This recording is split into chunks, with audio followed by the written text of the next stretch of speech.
So today we're doing a bike check. So start off with the main part. I just got this frame off of my buddy Bailey. It's a Dan Paley Soldier frame, 20.9, 12.8 rear end. I don't know the rest, like the bottom bracket height and all that crap. I just care about the length and how long or short the rear end is. Should probably start caring about the other shit more often, but whatever.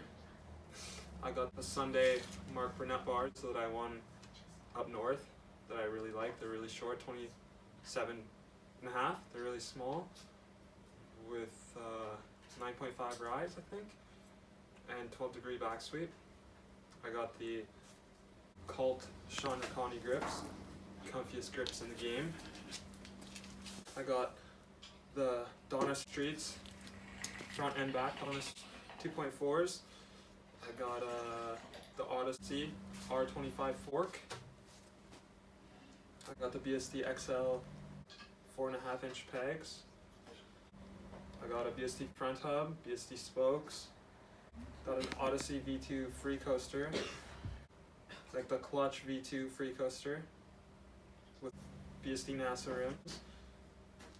And I got the BSD XL cranks with the fat 10mm bolt. I got an Eclat seat. I have a Kink seat post. I have the Shadow Supreme chain and the Shadow Conspiracy Sabotage sprocket. And I have a Primo top load stem and Primo Stevie Churchill signature headset, that nice long cap, and a BSD bottom bracket. So like that's pretty much my whole bike.